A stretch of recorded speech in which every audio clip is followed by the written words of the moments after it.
बिस्मिल्लाहिर्रहमानिर्रहीम। एरर्स के टॉपिक शुरू करने जा रहे हैं बेटा। सवाल है ईस्टर्न प्रोडक्ट का, उसमें क्रेडिट साइड शॉर्ट है कितने से 6,264 रुपए से आपने क्या ओपन किया, सस्पेंस अकाउंट। और साथ में आपको प्रॉफिट भी निकाल के दे दिया गया जो आपने प्रॉफिट वर्कआउट कर लिया एरर्स को रेक्टिफाई करने से पहले। अब हमें ये बात समझनी है कि अगर एरर रेक्टिफाई होने से कोई एक्सपेंस में इजाफा होता है तो उससे प्रॉफिट में क्या आएगी, कमी आएगी। एक्सपेंस में कमी आती है उससे प्रॉफिट में क्या होगा, इजाफा होगा। और अगर कोई रेवेन्यू बढ़ता है तो उससे प्रॉफिट में इजाफा होगा। और अगर कोई रेवेन्यू कम होता है, सेल्स रिटर्न वगैरह, उससे प्रॉफिट में कमी आई। लेकिन कुछ चीजें और भी हैं। ओपनिंग स्टॉक और क्लोजिंग स्टॉक के एरर्स से क्या होगा। क्लोजिंग स्टॉक अगर इंक्रीज होगा तो क्लोजिंग स्टॉक का प्रॉफिट के साथ क्या है, डायरेक्ट रिलेशनशिप है। क्लोजिंग स्टॉक का बढ़ना, प्रॉफिट का बढ़ना। क्लोजिंग स्टॉक का कम होना, प्रॉफिट का कम होना। एनआरवी लॉस वगैरह हम क्लोजिंग स्टॉक को हमेशा अंडरस्टेट करके ही ऑटोमेटिकली उस पर चार्ज करवाया करते थे कि उतना पोर्शन हमारा परचेज में रह जाता था और परचेज में रहने की बिना पर वो कॉस्ट ऑफ गुड्स सोल्ड का पार्ट बन जाया करता था। याद होगा। ओपनिंग स्टॉक का प्रॉफिट के साथ क्या है, inverse relationship.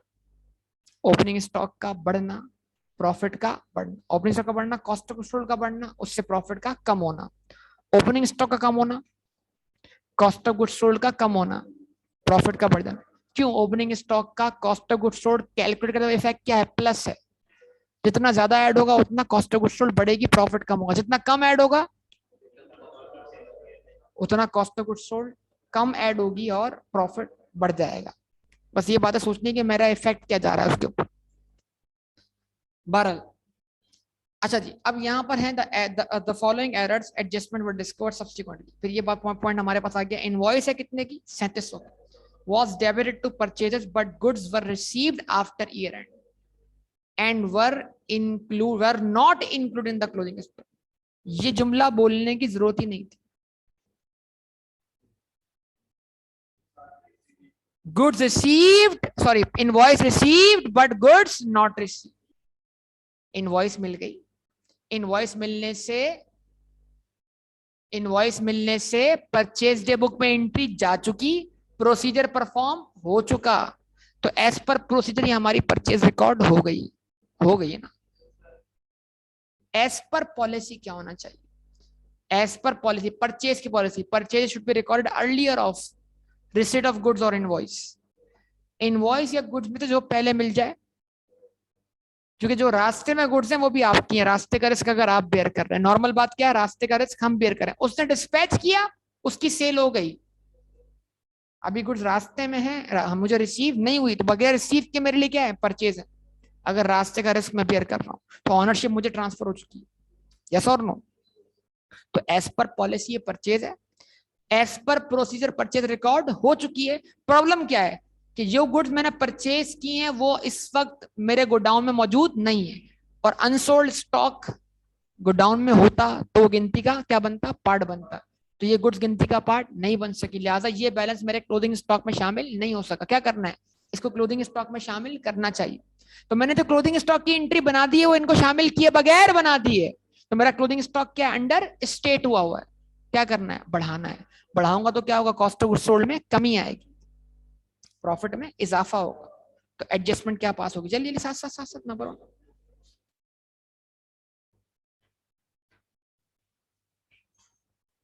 Closing stock debit, कहां डेबिट, एसओएफपी में। Trading account credit, trading account credit करने से क्या होगा, इफेक्ट जाएगा सीओजीएस पर। एसओ सीआई में कितने से बेटा, 3,700।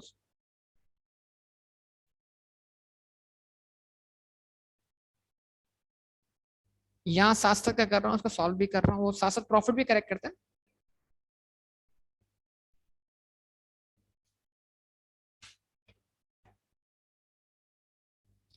स्टेटमेंट ऑफ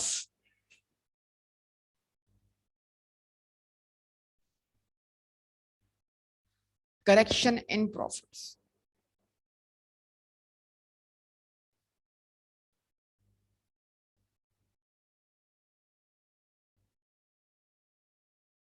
वाई नहीं बेटा, दोनों तीनों जिनको बुलाया गया था।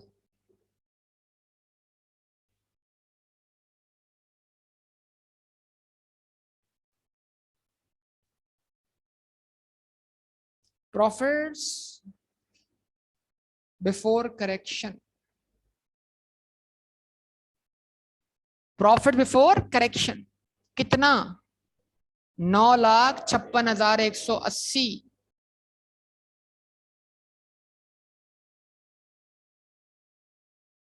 ठीक है जी। क्या होगा, क्लोजिंग स्टॉक बढ़ा, कॉस्ट ऑफ गुड्स सोल्ड कम हुई, प्रॉफिट क्या हो गया, इंक्रीज हो गया। ऐड क्लोजिंग स्टॉक नहीं, ऐड प्रॉफिट में इफेक्ट जा रहा है क्लोजिंग स्टॉक का नहीं, बल्कि decrease in cost of goods sold का।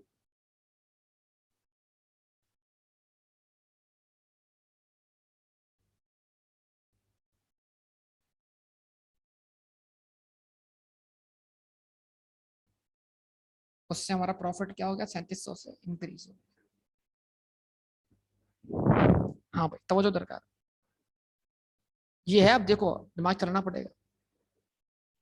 Store equipment costing rupees 8,100, having a book value of rupees 3,600, was sold for rupees 2,500। आसान एंट्री यार।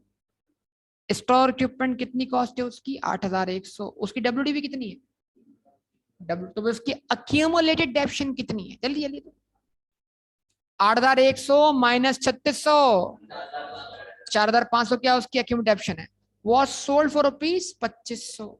तो 36, अच्छा लॉस तो ये दिख जाएगा हमें, 3,600 की डब्ल्यूडीवी वाला एसिड कितने का बेच दिया आपने, 2,500 का। लॉस बताओ, लॉस। अब cash was debited and store equipment was credited. Cash debit हुआ और स्टोर इक्विपमेंट क्या हुआ, जो रिसीव किया वो रिकॉर्ड किया। एंट्री कहां गई, कैश बुक में। स्टोर इक्विपमेंट बेचा कि नहीं बेचा, कितने का बेचा, तो कैश बुक में कितना अमाउंट डेबिट किया, पक्का। तो इक्विपमेंट अकाउंट में कितना अमाउंट क्रेडिट किया,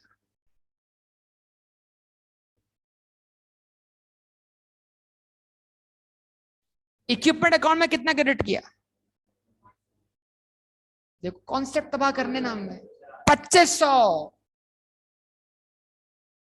अगली स्टेज पे जाने का सोर्स क्या है, बुक्स ऑफ। जब कैश बुक में 2,500 रिकॉर्ड हुआ है तो वहीं से एंट्री जाएगी ना, कहां पर। कितना सिखाया यार कि लेजर पोस्टिंग होने का जरिया क्या है, बुक्स ऑफ। अगर स्टेज 1 गलत तो, हाँ अगर क्वेश्चन में खुद बोलता है कि हाँ कैश बुक में तो 2,500 रिकॉर्ड हुआ है, लेकिन स्टोर इक्विपमेंट अकाउंट के अंदर तो 8,100। नो, हमें तो ये मानना है जो जितने से कैश डेबिट हुआ। देखो पहले सुन लो, no other entries were made, यानी इसका प्रॉपर डिस्पोजल नहीं हुआ है, इसका प्रॉपर डिस्पोजल नहीं हुआ है। तवज्जो दरकार है, ब्रेनस्टॉर्मिंग करते हैं अगले पेज पर। तवज्जो दरकार, करेक्ट। क्विक क्विक जल्दी भाई, टाइम नहीं है, टाइम नहीं है, साथ साथ होगा भाई। Correct entry, correct entry, correct entry, correct entry, correct entry क्या बननी चाहिए थी, करेक्ट एंट्री। पैसे आए कितने से बेटा, 2,500 से। याद है भाई, डिस्पोजल की कंपाउंड एंट्री आती है ना बेटा सबको, अक्यूमुलेटेड डेप्शन डेबिट कितने से, सब बताओ। 8,100 माइनस 3,600, डिफरेंस क्या आया, 4,500। और इक्विपमेंट क्रेडिट एक लाइन छोड़कर लॉस आएगा, क्योंकि इक्विपमेंट क्रेडिट 8,100 से। अब आपके पास लॉस आ रहा है डेबिट साइड पे कितने का, 1,100। जिंदगी बहुत आसान है अगर आसान करना चाहो तो आपको क्या डिस्पोजल की प्रॉपर एंट्री नहीं आती भाई, आती है सबको ये एंट्री बनाना। तो ये एंट्री बननी चाहिए थी, गलती क्या हुई, एरर। इस ट्रांजैक्शन की ये एंट्री बननी चाहिए, सब बताएं भाई। अगर ये एंट्री बनती तो कुछ करने की जरूरत थी, नहीं थी। ठीक है भाई। अब रेक्टिफिकेशन डिपेंड करती है किस पर, एरर पर। क्वेश्चन क्या बोलता है, एरर क्या हुआ, cash was and equipment was. अगर सर कुछ सिर्फ कैश डेबिट होता, क्वेश्चन, वो एक क्वेश्चन में ऐसा है सिर्फ कैश डेबिट हुआ है, कुछ भी क्रेडिट तो क्या क्रेडिट हुआ? सस्पेंस क्रेडिट हुआ। अभी तो बोल रहा है कैश डेबिट हुआ इक्विपमेंट, तो इक्विपमेंट उतने से क्रेडिट हुआ जितने से कैश डेबिट, तो नो सस्पेंस। जब एरर में सस्पेंस आया ही नहीं तो रेक्टिफिकेशन में सस्पेंस कहां से आएगा? एंट्री क्या बनी? कैश डेबिट या बैंक डेबिट। ऊपर भी बैंक कैश कर दो ना, क्योंकि लफ्ज उसने कैश इस्तेमाल किया। ठीक है भाई। कैश डेबिट कितने से बेटा? जवाब दीजिए प्लीज। 2500 से। इक्विपमेंट क्रेडिट कितने से? 2500 से। हम खुद से 8100 अज्यूम नहीं कर सकते। जो रिसीव किया वो रिकॉर्ड किया। अब दोनों एंट्रीज को मैच कर लो। परफॉर्म करनी है रेक्टिफिकेशन। आप बता दो क्या बननी चाहिए रेक्टिफिकेशन?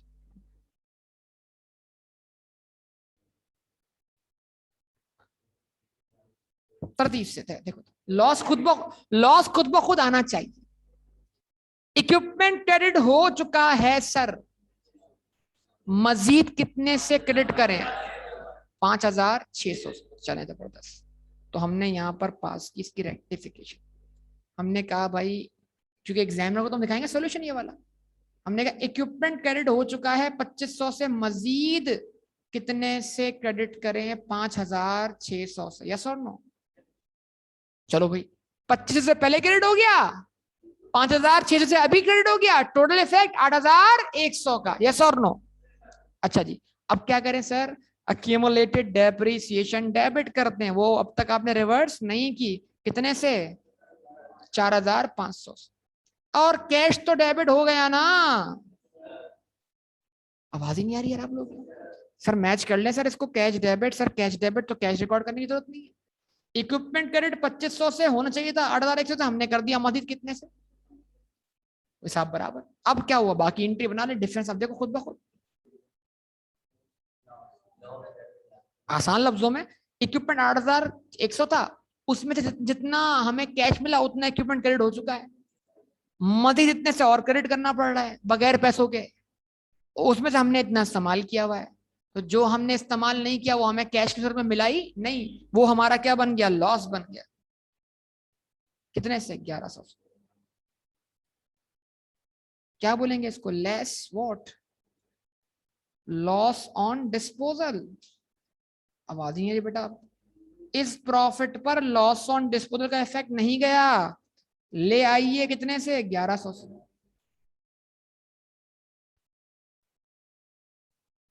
बोलिए बोलिए।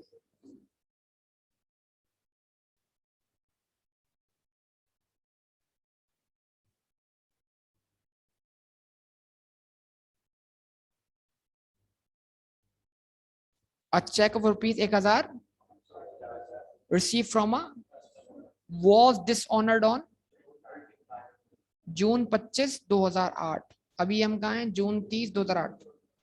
But no entry was made in the books. ठीक है जी। चेक क्या हो गया? डिसऑनर्ड हो गया। किससे डिसऑनर्ड हुआ? बुक्स में कोई एंट्री बनाई? अब बनाने। चेक डिसऑनर्ड की एंट्री क्या होती है? इस एंट्री से आपके कोई एसोसिए के बैलेंस में फर्क पड़ता है? डेटर भी एसेट, बैंक भी एसेट। कोई एक्सपेंस बढ़ा, कोई एक्सपेंस कम हुआ, कोई रेवेन्यू बढ़ा? हाँ सर। डेटर डेटर पे अगर हमने प्रोविजन कैलकुलेट किया है तो डेटर का बैलेंस चेंज होने से प्रोविजन चेंज, प्रोविजन चेंज होने से बैड डेट का बैलेंस चेंज। तो अगर आगे कोई कहानी एग्जामिनर जोड़ेगा तो इफेक्ट आ सकता है।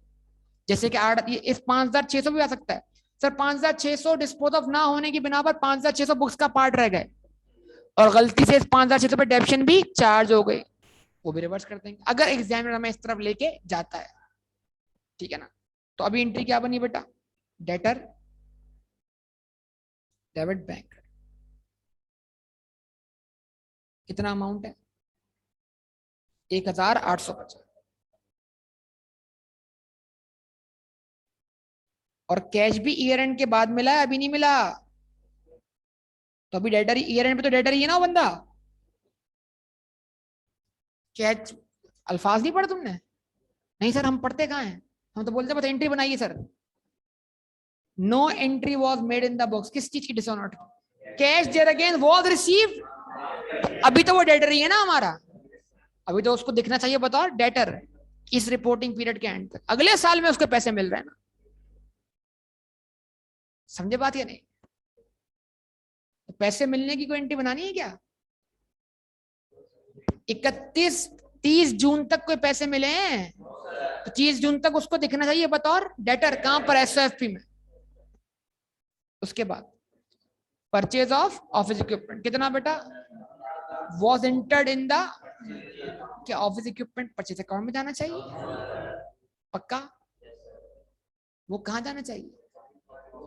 परचेज अकाउंट गलत डेबिट हुआ ना, फिर वही कॉन्सेप्ट की एंट्री परचेज अकाउंट तक पहुंची कैसे?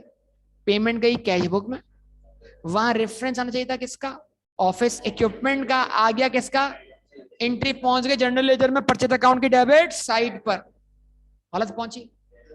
Purchase account credit, office equipment account debit.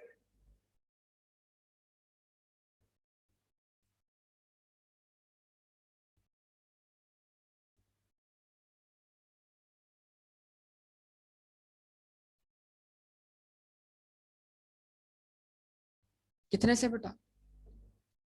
15,200 से।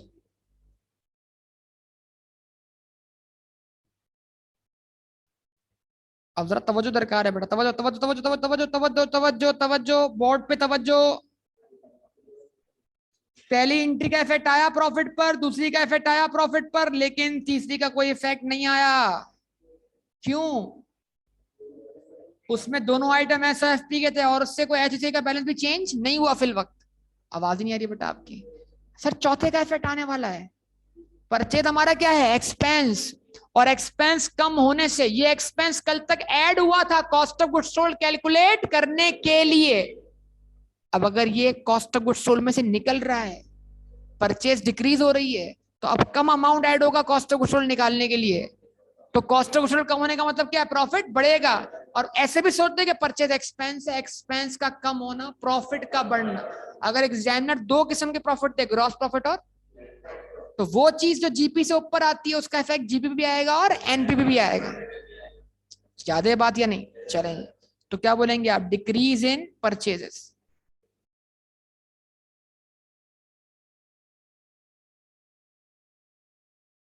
कितने से बेटा?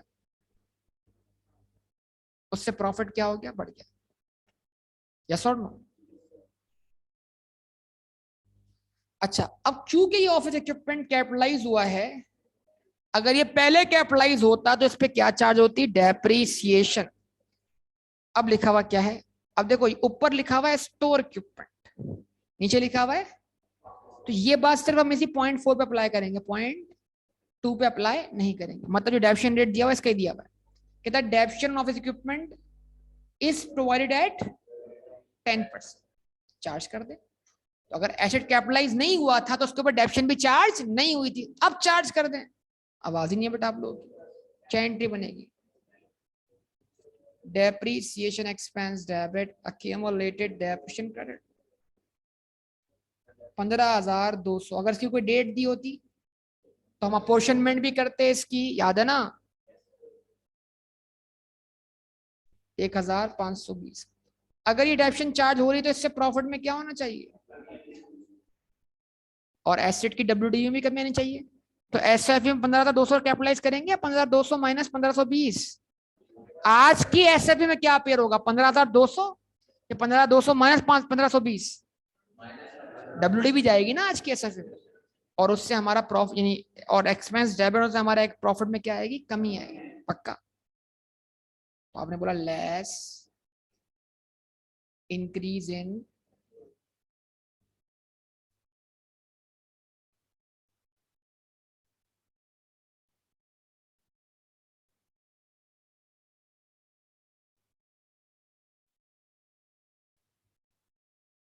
कितने से?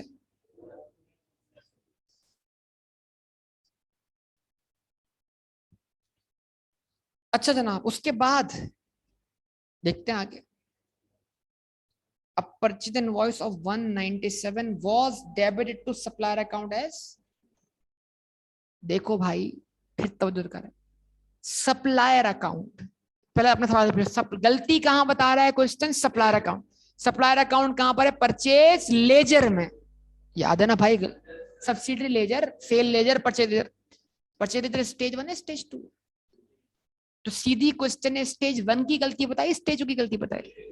स्टेज 2 की गलती। मतलब अगर स्टेज 1 पे बताई होती तो फिर स्टेज 2 भी गलत होती।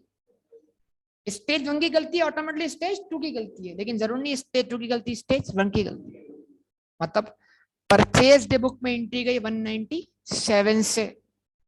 दोहराइए, परचेज डे बुक में एंट्री गई 197 से, टोटल का पार्ट बनी 197 से, परचेज अकाउंट डेबिट हुआ 197 से। लेकिन कॉलम से एंट्री कहां गई? इंडिविजुअल सप्लायर के अकाउंट की क्रेडिट साइड पर। कितने से? क्रेडिट साइड पे नहीं जानी चाहिए थी, क्रेडिट साइड पे 197 से गई। क्रेडिट साइड गई कहां पर? उल्टा डेबिट साइड। आवाज ही नहीं आ रही बेटा, ब्रेनस्टॉर्मिंग करे। सर कर ले थोड़ी सी कर ले, मसला।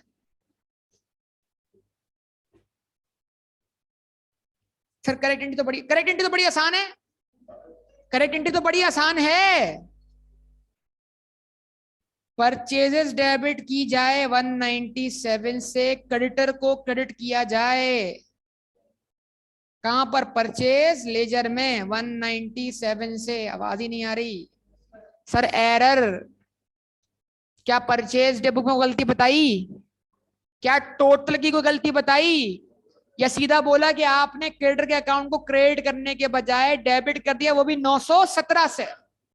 तो स्टेज 2 की गलती है, 1 पे गलती बताई नहीं जा रही। माने स्टेज 1 क्लियर है, माने एंट्री परचेज डे बुक में 197 से गई है, माने टोटल टोटल में 197 से क्या बनी है? पार्ट बनी है।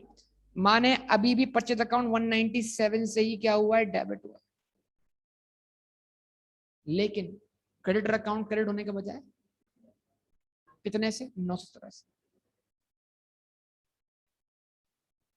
जब क्रेडिटर अकाउंट डेबिट हो गया 917 तो सस्पेंस अकाउंट खुल गया बेटा।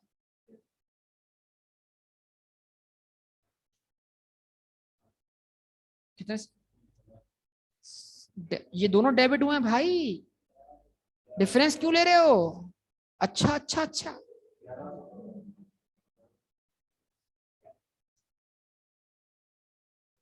आज घर जाना, आराम से सो जाना बस, नींद पूरी करके जाना। वैसे पेपर तुम्हारा वैसे भी क्या है, दोपहर को है, सुबह थोड़ी है। टाइम बहुत दिल्ली दूरस्थ नहीं अभी भी ऐसे। चलो भाई ओके। अब क्या है भाई? Reactive brainstorming. परचेज 197 से डेबिट चाहिए था सर, बिल्कुल डेबिट हुआ है। क्रेडिटर 197 से गलती से क्या कर दिया? अच्छा अब समझेगा। 190 से सुनिएगा, अल्फाज करेक्ट कर रहा हूं, एक धोखा धोखा धोखा। 197 से क्रेडिट होना था, 197 से डेबिट हो गया। अब इफेक्ट आएगा डबल अमाउंट से, लेकिन 197 थोड़ी डेबिट हुआ है। डेबिट कितने से हुआ है? तो जितना डेबिट हुआ है गलत, पहले उसको खत्म करो और फिर जो होना चाहिए।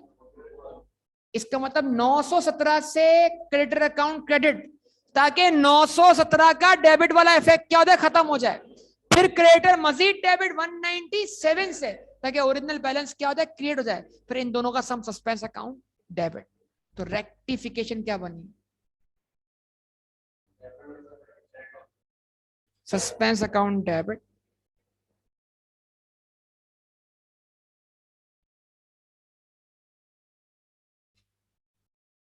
Creditor credit.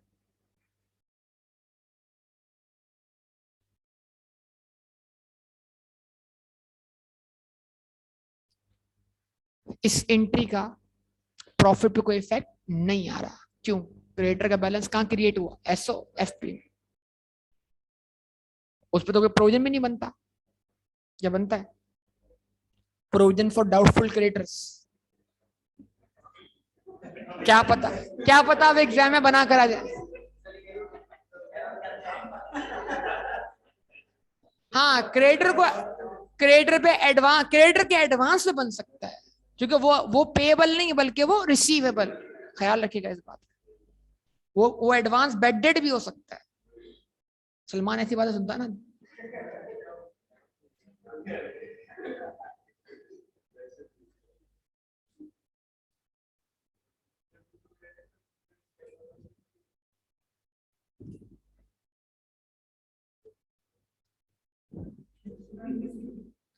अच्छा जी, ओके बेटा, सारे बुक्स ऑफ ओरिएंटल के कॉन्सेप्चुअल टेस्ट है ना भाई, हम तो क्लासेस नहीं ली। Purchases returns day book, purchases return day book was undercasted by purchase का कॉलम शॉर्ट, परचेज रिटर्न का कॉलम शॉर्ट या टोटल शॉर्ट, कॉलम सही। ये देखो सकते की हालत देखो, ये देखो दिमाग खराब हो गया है। ओवरकास्टिंग और अंडरकास्टिंग का इफेक्ट सिर्फ और सिर्फ टोटल से है। कॉलम ठीक है, कॉलम ठीक है तो क्रेडिटर का अकाउंट ठीक है। और अगर कंट्रोल अकाउंट नहीं बन रहा तो सस्पेंस आएगा, क्योंकि क्रेडिटर अकाउंट ठीक है, परचेज का अकाउंट गलत है, एक अकाउंट ठीक है, एक अकाउंट गलत, सस्पेंस आएगा। लेकिन अगर क्रेडिटर लेजर कंट्रोल अकाउंट बन रहा है तो टोटल ही जा रहा है दोनों जगह पर, तो वो गलती दोनों जगह पे हो रही है, फिर सस्पेंस नहीं आएगा। पता है ना भाई।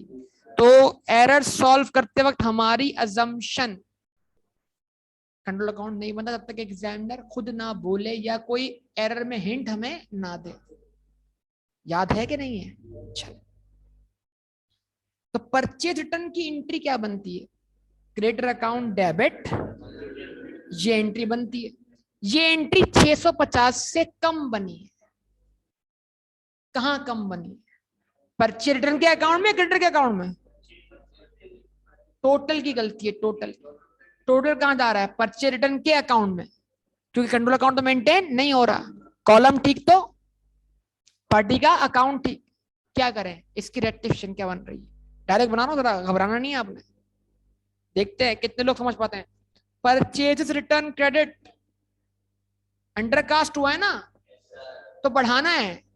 परचेज रिटर्न अगर और बढ़ाऊंगा तो क्या करना पड़ेगा? परचेज रिटर्न को और क्रेडिट करना पड़ेगा। परचेज रिटर्न क्रेडिट कितने से? 650 से। Suspense account debit 650। Sir suspense क्यों? सर टोटल की गलती है और कंट्रोल अकाउंट मेंटेन नहीं हो रहा। अगर कंट्रोल अकाउंट मेंटेन होता तो यहाँ पे आता CL CA डेबिट, क्योंकि वो 650 टोटल में शॉर्ट होते, वही 650 का इफेक्ट परचेज अकाउंट में कम पड़ा होता और CL से भी कम पड़ा होता, दोनों जगह इफेक्ट जाता। लेकिन कॉलम ठीक है तो पार्टी के अकाउंट में बिल्कुल ठीक इफेक्ट पड़ा है। गलती सिर्फ कहां पर है? टोटल में। ध्यान में रखिएगा इस बात। कॉलम ठीक तो पार्टी का अकाउंट ठीक, टोटल गलत तो परचेज अकाउंट गलत, परचेज रिटर्न अकाउंट गलत, सेल अकाउंट गलत, सेल। और अगर बन रहा है तो कंट्रोल अकाउंट भी गलत, अदरवाइज नहीं।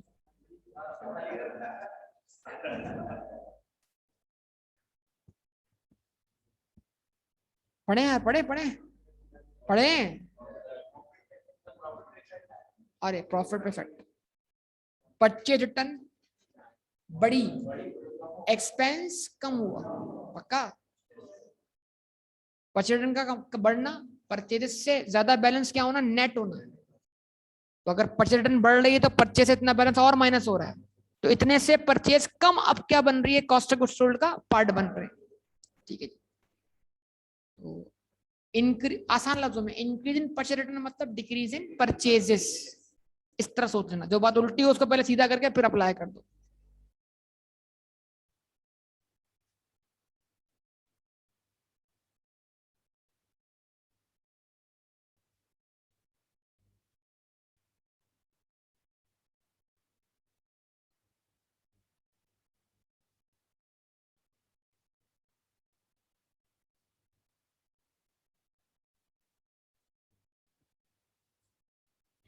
ठीक है बेटा, अगला हिस्सा।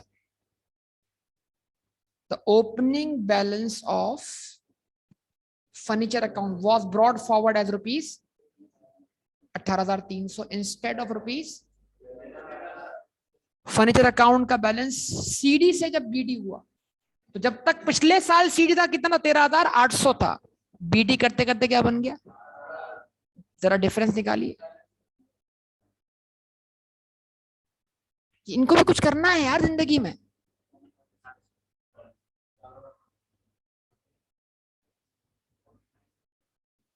$4,500 से आपने क्या कर दिया, सीडी को गलत बीडी करके डेबिट साइड को 4,500 से बढ़ा दिया, और ऐसी कोई एंट्री क्रेडिट साइड में मौजूद नहीं है, तो 4,500 से क्या खुल गया, सस्पेंस अकाउंट।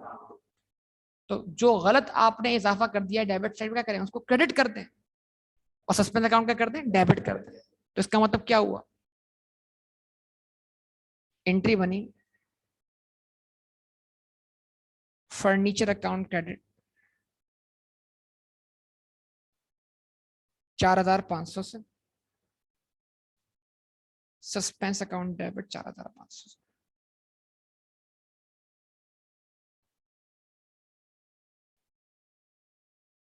ठीक है जी, बोलिए बोलिए प्लीज। अच्छा जी, उसके बाद क्वेश्चन क्या बोलता है, तवज्जो, डेप्शन ऑन फर्नीचर इज प्रोवाइडेड, की जाती है, की जा चुकी है, रूटीन बता रहा है, या was provided, has been provided, लेकिन रूटीन बता रहा है। लेकिन क्या ऊपर हम प्रॉफिट निकाल चुके हैं, ऊपर हम प्रॉफिट निकाल चुके हैं, तो रूटीन बना तो क्या इतने रिसेप्शन की जाती है, और अगर हम प्रॉफिट निकाल चुके हैं तो की जा चुकी है। हाँ, ट्रायल बैलेंस अगर होता और अभी प्रॉफिट फाइनलाइज और नीचे लिखा होता इज प्रोवाइडेड, तो फिर मतलब की जाती है, अभी चार्ज हुई नहीं है।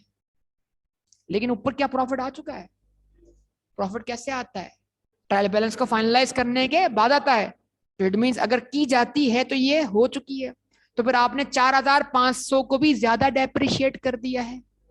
आवाज ही नहीं आ रही यार। तो इसका मतलब क्या हुआ, डेप्शन on furniture is provided at the rate of 10%। क्या करें, रिवर्स करते हैं, क्या एंट्री बनेगी, अक्यूमुलेटेड डेप्शन डेबिट, डेप्शन एक्सपेंस क्रेडिट, 4,500 का 10%,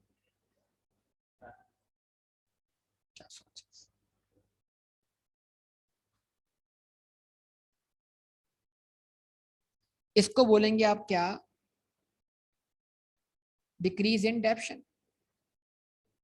डिक्रीज इन डेप्शन मतलब इंक्रीज इन प्रॉफिट।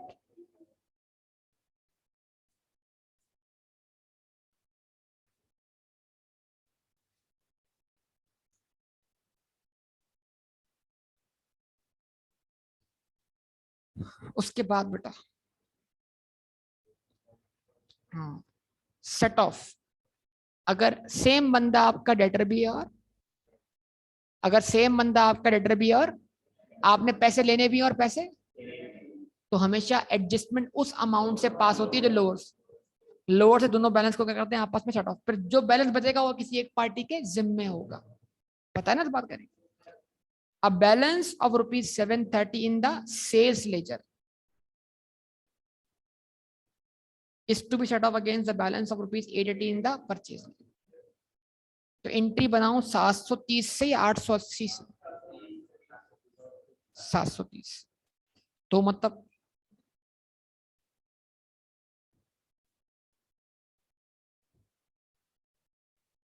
क्या करूं, क्रेडिटर डेबिट करूं 730 से, डेटर क्रेडिट करो 730, तो डेटर पूरा खत्म हो जाएगा 730 से। आवाज ही नहीं आ रही यार, डेटर पूरा खत्म, डेटर है ही ना 730, सेल लेजर का बैलेंस, यार क्या पढ़ते हो आप लोग यार, no sir, yes sir.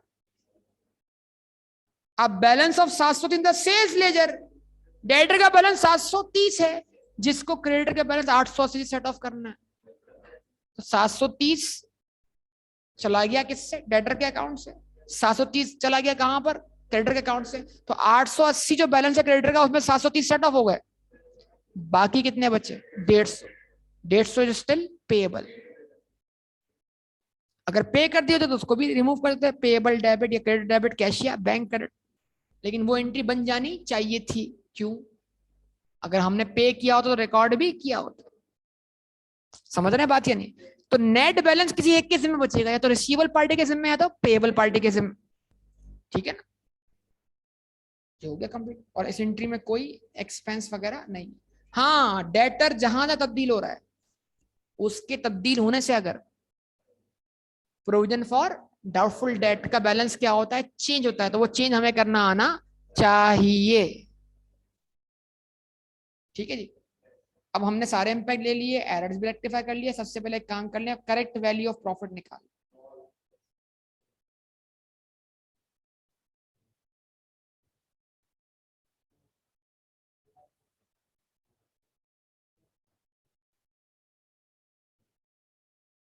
9,73,500।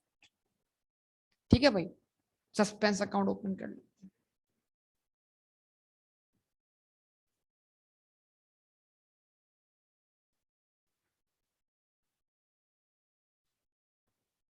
Balance BD कहाँ ओपन किया सस्पेंस अकाउंट का? क्रेडिट साइड पर। आवाज नहीं है बेटा आप लोगों की। बैलेंस बीडी सस्पेंस को कहाँ ओपन किया? क्रेडिट साइड पर। 6,264।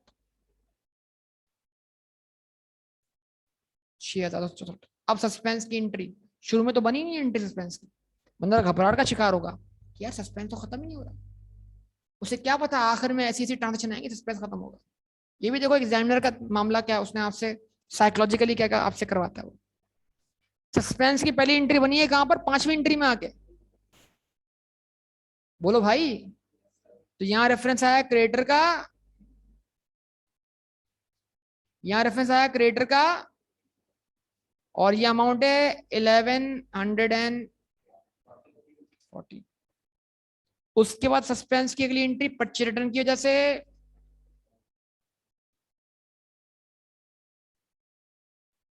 650। उसके बाद furniture 4,500। Suspense debit furniture account credit, yes और नो? देख लो भाई, और तो कोई एंट्री नहीं है सस्पेंस। क्या सस्पेंस अकाउंट बैलेंस है? मतलब सस्पेंस अकाउंट खत्म हो गया। अगर तुम जबर देखो, जो जो लोग, मैं आपको बताऊं, एक ब्लंडर करने वाले थे सब लोग, मेजोरिटी लोगों से ब्लंडर होना था। वो ब्लंडर क्या होना था कि जब हमने ब्रेनस्टॉर्मिंग की थी इसकी इक्विपमेंट की, तो सारी आवाम यहाँ पर एरर के अंदर 8,100 से इक्विपमेंट क्रेडिट करती और इसमें भी सस्पेंस लाती। और जब यहाँ सस्पेंस लाती और सस्पेंस का इफेक्ट लेती, सस्पेंस अकाउंट बैलेंस नहीं होता सिर्फ इस ट्रांजैक्शन की वजह से। चलो पेपर में भी इसको भी करके आइडिया हो गया, हाँ सस्पेंस उतने अमाउंट से बैलेंस नहीं हो रहा जितने से मैंने यहाँ गलती की है। तो अब ठीक है, मुझे मौका मिल गया है, मैं उस गलती को सही कर लूँ। अगर आप ये सस्पेंस क्रेडिट कर देना, अगर आप इक्विपमेंट 8,100 से क्रेडिट करें, सस्पेंस आएगा? यस और नो?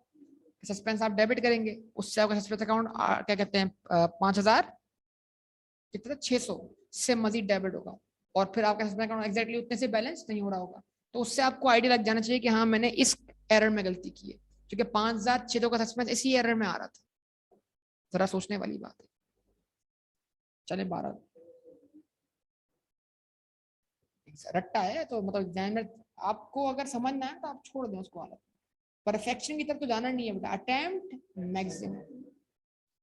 फिर बता दूं, कल पहली कोशिश करनी है कि आपने एमसीक्यूज निपटाएं, शॉर्ट क्वेश्चन जो आपसे हो रहा वो करें, कम से कम 10 से, या कोई ऐसा क्वेश्चन बुक्स ऑफ एंट्री वाला। ये टाइम कंज्यूमिंग है लेकिन सिक्योर मार्क्स सिक्योर करता है। इधर कोशिश करें जल्दी करें, टाइम बचाएं। पहले 1 घंटे के अंदर आपको 3 क्वेश्चन कम से कम कर लेने चाहिए पेपर के, 3 क्वेश्चन। मतलब पहले 1 घंटे के अंदर आपको 30 से 35 नंबर सिक्योर कर लेने चाहिए। ख्याल रखिएगा इस बात का। सॉलिड मार्क्स 30 से 35। फाइनल अकाउंट्स आपका पेपर का चौथा क्वेश्चन होगा, 5वां क्वेश्चन होगा। वो क्वेश्चन आपने मिडिल आवर में अटेम्प्ट करना है, बीच के 1 घंटे। ना आप उसको आखिर में लेके जाएंगे ना छोड़, क्योंकि आप उसको अटेम्प्ट ना करने के बिना पर बहुत सारे मार्क्स लूज कर जाएंगे। और फाइनल अकाउंट में जो चीज जहां आनी चाहिए उनको वहां रख के भी आए, भले उनकी एडजस्टमेंट आपको आती हो या ना आती हो।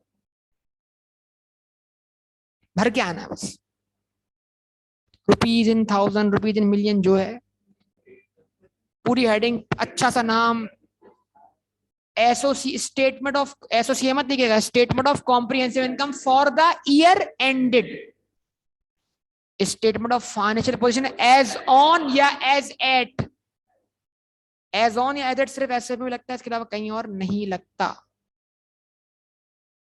ख्याल रखिएगा। दोहराओ दोहराओ दोहराओ, statement of comprehensive income for the year ended, statement of financial position for the year ended, as at या एज ऑन। ठीक है बेटा, अब यहाँ पे मैं लूंगा थोड़ा सा एक ब्रेक, क्योंकि एक अर्जेंट जो है ना वो डेथ होगी, मैं एक जनाजा अटेंड करके आ रहा हूँ।